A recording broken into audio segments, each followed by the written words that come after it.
It has made me better, loving you, he said on another occasion. It has made me wiser and easier, and I won't pretend to deny, brighter and nicer and even stronger.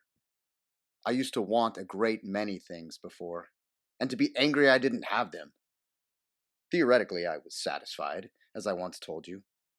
I flattered myself I had limited my wants, but I was subject to irritation. I used to have morbid, sterile, hateful fits of hunger, of desire. Now, I'm really satisfied because I can't think of anything better. It's just as when one has been trying to spell out a book in the twilight, and suddenly the lamp comes in. I had been pulling out my eyes over the book of life and finding nothing to reward me for my pains. But now that I can read it properly, I see it's a delightful story. My dear girl, I can't tell you how life seems to stretch there before us.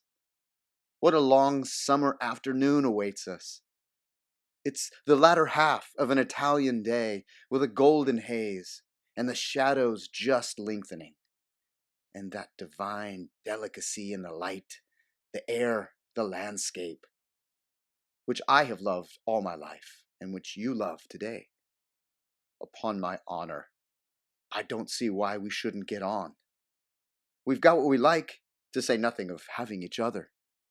We've the faculty of admiration and several capital convictions. We're not stupid. We're not mean. We're not under bonds to any kind of ignorance or dreariness.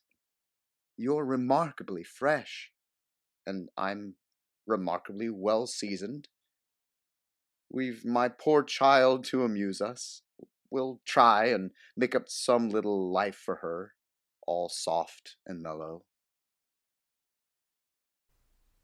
But still, his attentions made no part of her satisfaction.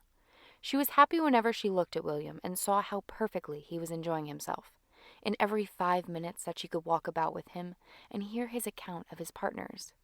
She was happy in knowing herself admired, and she was happy in having the 2 dances with Edmund still to look forward to, during the greatest part of the evening, her hand being so eagerly sought after that her indefinite engagement with him was in continual perspective. She was happy even when they did take place, but not from any flow of spirits on his side, or any such expressions of tender gallantry as had blessed the morning. His mind was fagged, and her happiness sprung from being the friend with whom it could find repose. "I am worn out with civility," said he. "I have been talking incessantly all night, and with nothing to say. But with you, Fanny, there may be peace. You will not want to be talked to. Let us have the luxury of silence."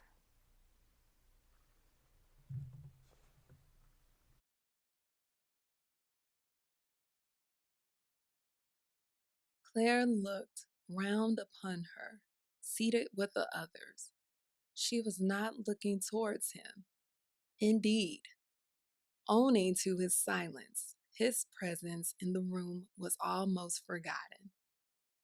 "I don't know about ghosts," she was saying, "but I do know that our souls can be made to go outside our bodies when we are alive." The dairyman turned to her with his mouth full, his eyes charged with serious inquiry, and his great knife and fork planted erect on the table, like the beginning of a gallows. "What? Really now? And is it so matey?" he said. "A very easy way to feel 'em go," continued Tess, "is to lie on the grass at night and look straight up at some big bright star. And by fixing your mind upon it, you will soon find that you are hundreds and hundreds of miles away from your body, which you don't seem to want at all." And then he seemed to discern in her something that was familiar, something which carried him back into a joyous, unforeseen past, before the necessity of taking thought had made the heavens gray. He concluded that he had beheld her before, where he could not tell,